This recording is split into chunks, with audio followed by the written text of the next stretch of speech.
Throughout your journey, you're going to need to try different carbohydrate sources. I'd really encourage you to get familiar with the normal staple ones and to try a lot of different ones. You may work better with some compared to others, depending on how high in fiber they are, what type of carbohydrate they are, or just in general, whichever one you prefer. So I'm just going to list off a few that you can try very, very easily that will allow you to play something called the volume game when it comes to dieting. Hunger will go up when you're dieting because you have a restricted amount of energy. Like we spoke about, that calorie deficit will make you more hungry and more tired over time.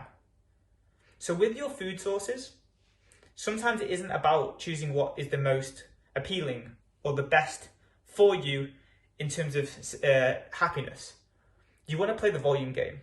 So if you picture the difference between 500 grams of vegetables and 500 grams of sweets, they'll be small in comparison, but they're both a choice that you could choose for your carbohydrates.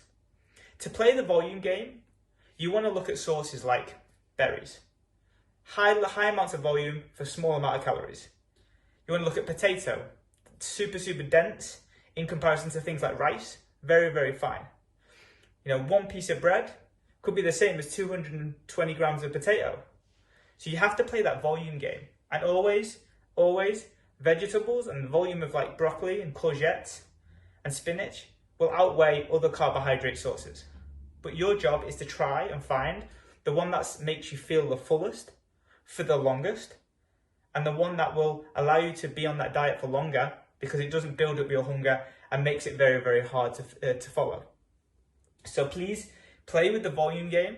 When you're hungry and you're still eating bread or you're still eating rice, flip that out and try something with more volume. Move to more vegetables per meal. Stick within your calories, but try different sources. For me, lettuce has always been one of those that fills me up massively. 300-400 grams of that is super filling for very little calories. But if I was having the same amount of bread for the same amount of calories as lettuce, I'd probably get half a loaf. I'd get half a slice. So it's really important that you play that difference game. At a point during your diet, this will flip. You'll start getting hungry and then it'll be time to change.